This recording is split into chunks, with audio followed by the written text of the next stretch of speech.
안녕하세요. 사연을 부탁해입니다. 오늘의 사연을 소개하겠습니다.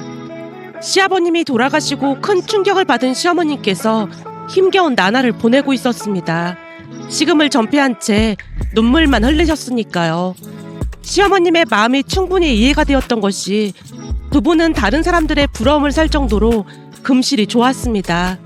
하루가 멀다 하고 다투던 친정 부모님과는 달라도 너무나 다른 모습이었기에 그 모습이 신기하기까지 했으니까요.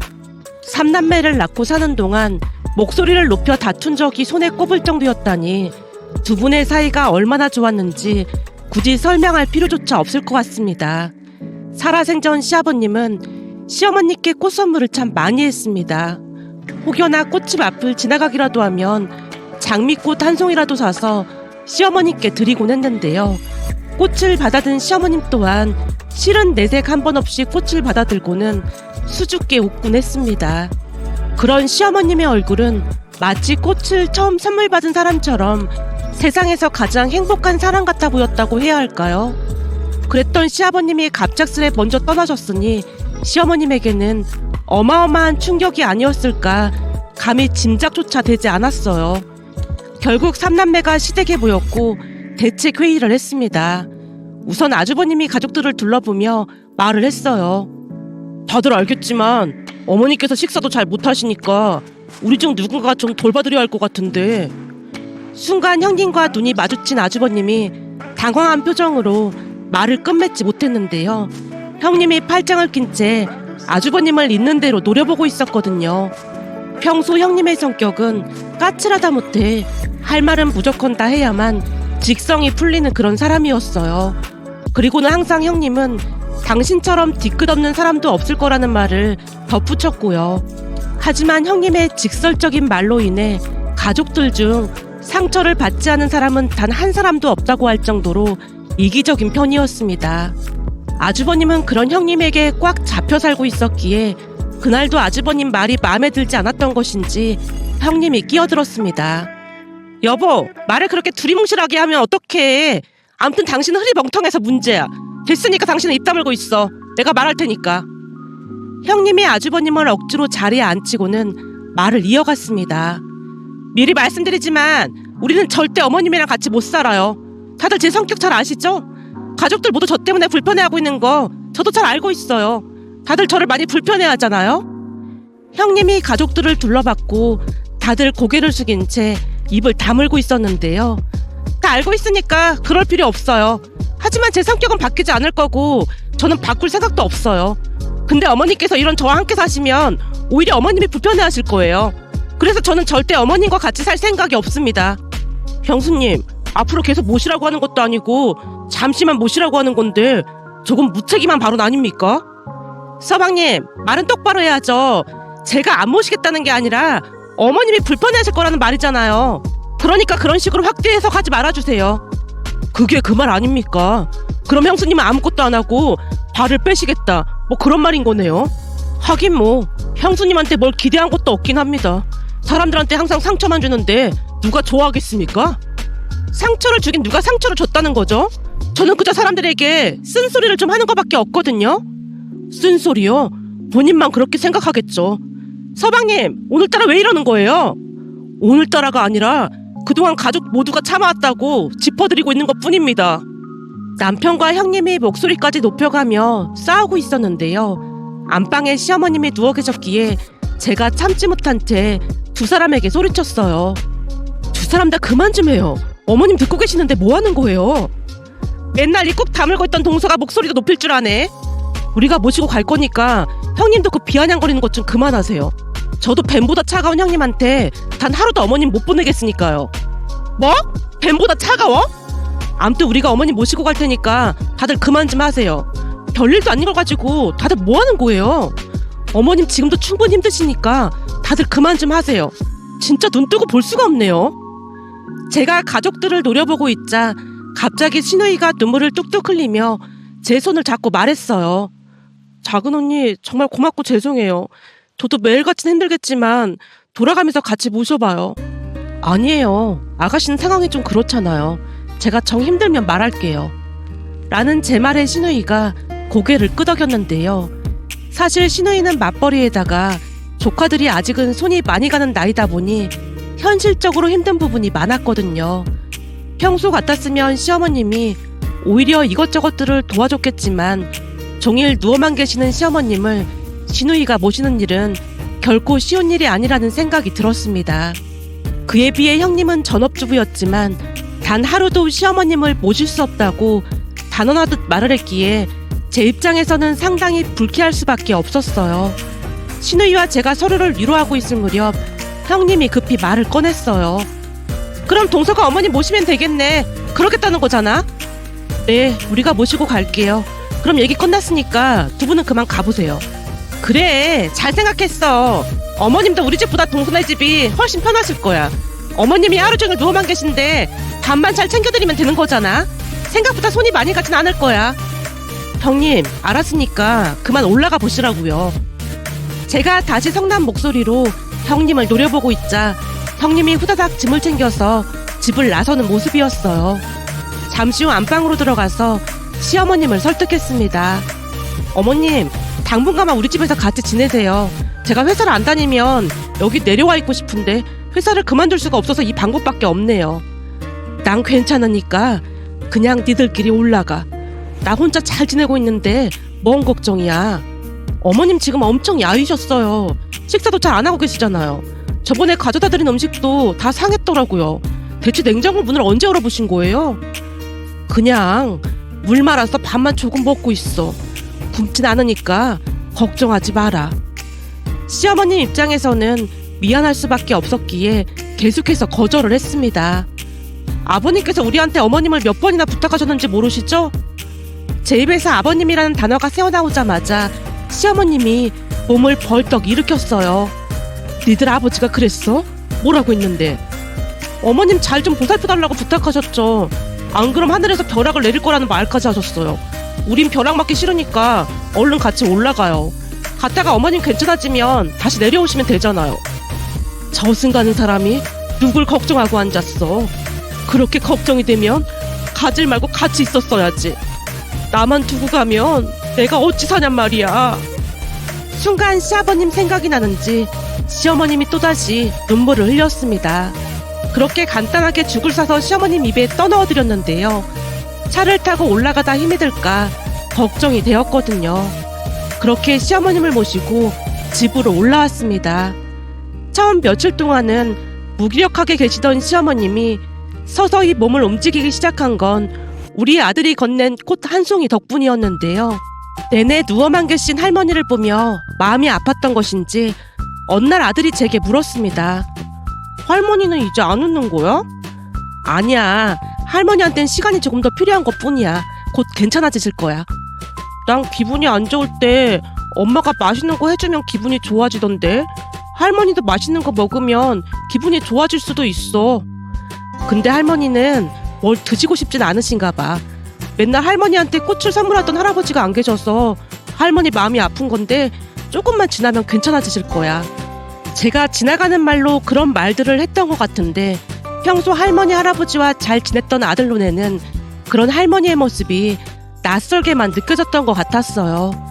그러던 어느 날은 시어머님이 걱정이 되기도 해서 며칠간 휴가를 내고 집에서 상황을 지켜보고 있었는데요. 학교가 끝난 뒤 집에 돌아오던 아들 손에 장미꽃 한 송이가 들려 있었습니다. 그 모습에 제가 놀란 채 물었습니다. 웬 장미꽃이야? 장미꽃을 주시던 할아버지가 안 계셔서 할머니가 슬픈 거라고 했잖아. 그래서 이제부터는 내가 할머니한테 장미꽃을 선물하려고. 우리 아들이 어쩜 이렇게 예쁜 생각을 했을까? 우리 할머니는 맨날 웃으면서 나랑 놀아줬는데 할머니가 슬픈 눈을 하고 맨날 누워만 있잖아. 그래서 나도 마음이 너무너무 슬퍼. 내가 할머니한테 이 장미꽃을 선물하면 할머니가 다시 웃을 거야. 라며 아들이 할머니께로 다가가는 모습이었는데요. 성큼성큼 할머니께로 다가간 아들이 두 눈을 감고 누워있던 할머니의 코 가까이에 장미꽃을 가져갔습니다. 그 바람에 장미꽃 향기를 맡은 시어머님이 놀란 채 눈을 번쩍 떴는데요. 아들이 조용히 말을 했어요. 할머니, 조금만 가면 꽃집이 있는데 그 꽃집에 할머니처럼 예쁜 꽃이 어마어마하게 많아. 내가 앞으로 꽃 많이 사줄 테니까 슬퍼하지 마. 할머니가 예쁜 꽃이야? 할머니가 세상에서 제일 예쁜 꽃이라고 할아버지가 그랬어. 라는 아들의 말에 심경의 변화가 일어난 듯 시어머님이 눈물을 흘리는 모습이었고, 그 뒤 시어머님은 이겨내려 조금씩 노력했습니다. 그렇게 한 달 정도가 지났을 무렵에는 정말 많이 좋아진 모습이었어요.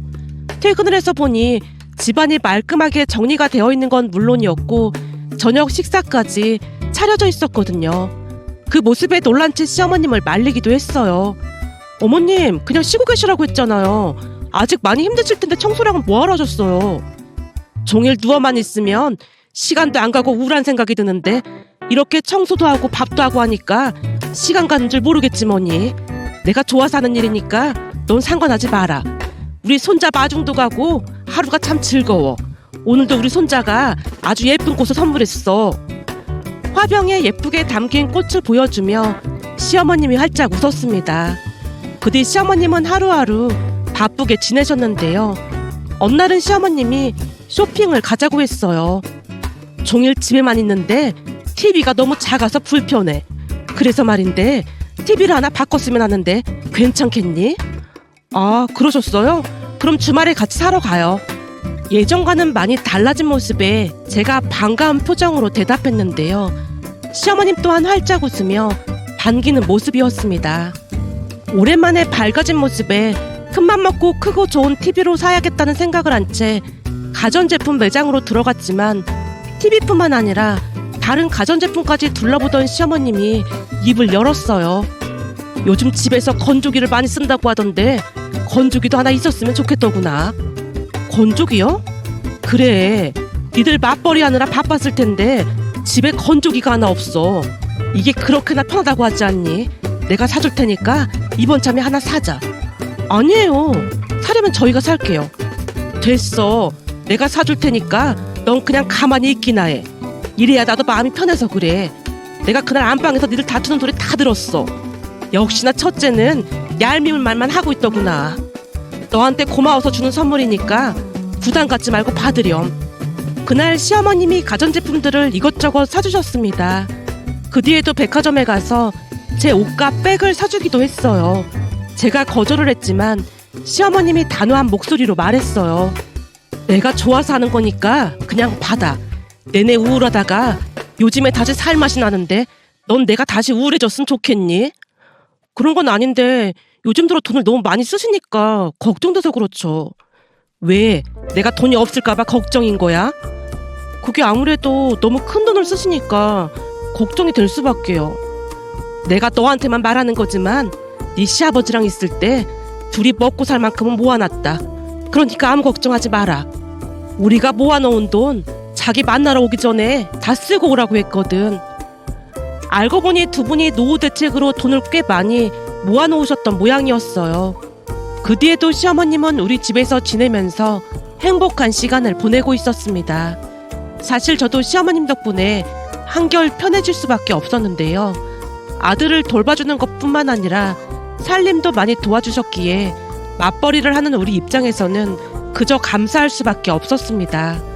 그러던 어느 날은 몇 달 만에 형님에게 전화가 걸려왔어요.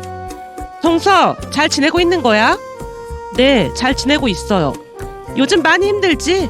시어머님 모시는 게 보통 일이 아니잖아. 아니에요. 어머님이랑 같이 살아보니 제가 모시는 게 아니라 어머님께 얹혀 사는 느낌이에요. 어머님께서 살림도 다 해주시고 하다 보니 오히려 죄송하고 그래요. 뭐? 어머님께서 살림을 도와주신다고? 그게 무슨 말이야? 계속 누워만 계셨잖아. 아, 형님이 연락을 안 해서 잘 모르고 있었겠네요. 우리 집에 올라오신 뒤로 다행히 많이 좋아지셔서 지금은 잘 지내고 계세요. 집안 살림 하지 말라고 해도 청소랑 빨래, 식사 준비까지 다 해놓으셔서 사실 죄송한 마음뿐이에요. 제가 하수연을 늘어놓을 것이라 생각하고 전화를 했던 모양인지 형님이 많이 놀란 목소리로 물었어요. 그래도 어머님 때문에 생활비도 더 많이 들어가고 그래서 좀 힘들긴 하지? 글쎄요, 어머님께서 가전제품도 다 바꿔주셔서 오히려 감사했는걸요? 뭐? 어머님이 가전제품을 사주셨단 말이야? 네, 백화점에서 백도 사주셨는걸요? 그동안 형님의 행동이 너무나 얄미웠던지라 그 말이 튀어나왔는데요. 순간 말문이 막힌 모양인지 형님이 머뭇거리다 전화를 끊는 모습이었습니다. 그런데 전화를 끊자마자 형님이 우리 집으로 쫓아왔고 집안 곳곳을 확인하고 다니느라 바빠 보였습니다. 세상에, 집이 완전 삐까번쩍해졌네. 네, 어머님께서 참 많이 도와주고 계시거든요. 이 TV도 어머님이 사주신 거예요? 형님이 시어머님을 보고 묻고 있었습니다. 종일 집에만 있기 심심해서 내가 큰 TV로 샀는데 그걸 왜 묻는 거니? 아니, 어머님이 이런 큰 돈이 어디서 나서 샀어요? 내 돈 가지고 내가 산다는데 일일이 너한테 보고하고 사야 하니? 우리 곧 외식하러 나가야 하니까 넌 그만 가봐라. 외식이요? 주말이잖니. 우리 손자가 소고기가 먹고 싶다고 해서 나가서 외식할 생각이다. 시어머님이 형님을 억지로 쫓아내다시피 했습니다. 그날 형님의 표정이 말이 아니었는데요. 아마도 자신이 생각했던 것과는 너무나 다른 모습에 큰 충격을 받은 듯해 보였거든요. 그런데 그 뒤 며칠이나 지났을까요? 어느 날 아주버님 혼자 집에 와서 시어머님께 말도 안 되는 소리를 했습니다. 어머니, 동생 집에 오래 있었으니까 이제는 우리가 모실게요. 뭐? 지금 나보고 니들 집으로 가란 말이야? 왜? 집사람이 큰 실수를 한 것 같다고 어머니 모시고 오래요. 나랑 같이 못 산다고 그 난리를 치더니 이제 와서 큰 실수를 했다고 그래? 그게 가만히 생각해보니까 나중에 후회가 될 것 같다면서 어머니를 모시고 싶다고 하더라고요. 네 처가 그러더냐? 후회가 될 것 같다고? 네, 그러니까 이번에는 우리 집에서 지내세요. 어머님 안 모시고 오면 들어오지도 말라고 엄포를 놓았거든요. 아주버님이 눈치를 보는 모습이었는데요. 그냥 딱 보더라도 형님이 술수를 부리고 있음을 알 수가 있었습니다. 아주버님의 말에 시어머님이 의미심장한 미소를 지은 채 두말하지 않고 짐을 싸서 형님 집으로 갔습니다. 가기 전 제가 걱정스레 말을 꺼냈어요. 어머님, 불편하지 않으시겠어요? 혹시나 불편하시면 바로 여기로 오세요. 걱정하지 마라. 내가 알아서 잘할 테니까 넌 당분간 찾아오지도 말고 전화하지도 말고 잘 지내고 있어. 전화도 하면 안 돼요? 당연하지. 그냥 내가 하라는 대로만 해라. 라며 시어머님이 집을 나섰습니다. 그렇게 형님 집으로 간 지 한 일주일 정도가 됐을까요? 퇴근하고 집에 들어서자마자 형님에게 전화가 걸려왔습니다. 동서, 어머님 좀 모시고 가. 네? 그게 무슨 말씀이세요? 나도 몰라. 뭘 잘못 드셨는지 계속 화장실 들락날락 하시더니 내내 누워만 계셔. 꼼짝도 못 하시겠다고 하시면서 죽을 써와라 뭐해라. 하루 종일 사람을 달달 볶아대서 도저히 같이 못 살겠어. 우리 집에 계실 때는 아무렇지도 않았는데 갑자기 아프시단 말이에요? 내 말이 그 말이야. 밤새 끙끙 앓고 난리도 아니었어. 그래서 말인데 나 도저히 어머님이랑 같이 못 있겠어. 기력이 없다고 하시면서 보약을 해오라고 하질 않나? 우리 돈도 엄청 많이 깨졌어. 내가 어머님 통장을 봤더니 돈도 한 푼도 없던데 대체 무슨 돈이 있다고 그런 거야? 네? 어머님 통장도 확인해봤다고요? 아니, 동선의 가전제품을 싹 다 바꿔줬다길래 우리도 좀 바꿔달라고 했더니 돈이 한 푼도 없다고 하시면서 통장까지 보여주셨는데 진짜 통장에 몇십만 원밖에 없더라니까? 라며 형님이 긴 한숨을 내쉬다가는 급히 다시 말을 이어갔습니다. 동서도 참 그렇다. 얼마 남아있지않아 어머님 돈으로 가전제품을 사고 그럴 수가 있어. 이제 보니 동서도 보통 불려시가 아니었구나. 암튼 우리는 더 이상 어머니랑 같이 못 사니까 다시 모시고 가. 맨날 골골대는데 어떻게 같이 살겠어? 형님이 하소연을 하며 당장 모시고 가라고 난리도 아니었습니다. 결국 제가 부랴부랴 시어머님을 모시러 갔고 잠시 후 방에 누워 계신 시어머님을 보며 걱정스레 물었어요. 어머님 괜찮으신 거예요? 모르겠다. 장염에 걸렸는지 종일 배가 아프고 그러네. 우선 저희 집으로 얼른 가요. 지금 움직이기도 힘든데 뭐 한다고 집을 옮겨. 난 그냥 여기 있으련다. 시어머님이 대자로 누워서 꿈쩍도 하지 않았습니다.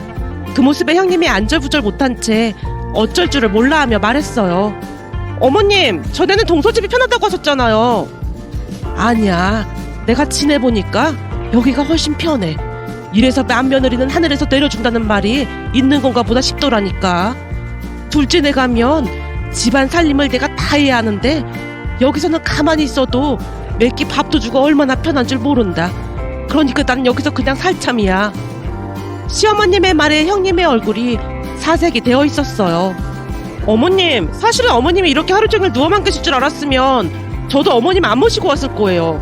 동선의 집에서는 돈도 잘 쓰고 그러셨다면서 우리 집에 오신 뒤로는 땡전 한 푼 없다고 그러시고 더 이상은 어머님이랑 못 살겠어요. 그러니까 내가 돈도 다 떨어진 것 같고 그러니까 같이 못 살겠다는 말인 거네. 그렇다는 건 아니지만 아무튼 이런 식이면 저는 같이 못 살 것 같아요. 그러니까 동선의 집으로 가세요. 라며 형님이 볼멘 소리를 했는데 기다렸다는 듯이 시어머님이 말했어요. 그럼 앞으로는 우리 일에 상관하지 않겠다고 약속해라. 당연하죠. 저는 일도 관심 없으니까 첫째나 말아주세요. 형님이 급히 시어머님 짐을 챙겼습니다. 그렇게 시어머님은 우리 집으로 다시 돌아왔는데요. 오자마자 언제 그랬냐는 듯이 시어머님이 바쁘게 움직이는 모습이었어요. 어머님 아프시다면서요. 아프긴 어디가 아파. 첫째 꼴 보기 싫어서 거짓말한 거지. 그동안 누워있느라 어찌나 좀이 쑤셨는지 모른다. 그럼 장염도 다 거짓말이었다는 거예요? 장염은 무슨 장염이야. 내가 작정하고 그런 것뿐이야. 시어머님이 윙크까지 하면서 웃고 있었는데요. 아무래도 형님을 골탕 먹이려 작정을 한 것 같아 보였습니다. 그 뒤 형님은 아예 연락을 끊고 살고 있습니다. 그러던 어느 날은 전세가 만기되어 집을 알아보고 있었는데 시어머님이 조용히 말을 꺼냈어요. 나도 같이 살아야 하니까 돈을 좀 보태마. 우리 큰 집으로 이사 가자꾸나. 괜찮아요. 그동안 열심히 모으기도 했고 대출을 좀 더 받으면 될 것 같아요. 내가 돈은 좀 보태줄 테니 돈 걱정은 하지 마라. 그리고 이건 우리끼리 무덤까지 가지고 가자꾸나. 그 뒤 시어머님이 입이 딱 벌어지게 큰 금액을 보태줘서 신축의 큰 아파트로 이사까지 가게 되었습니다. 하지만 형님은 우리가 대출을 받아서 이사한 줄 철석같이 믿고 있었고 여전히 상관조차 하지 않는 모습이랍니다. 며칠 전 시어머님 생신이었는데요. 아주버님과 형님이 전화 한 통 없는 모습에 씁쓸한 마음이 들어 이렇게 글 남겨봅니다.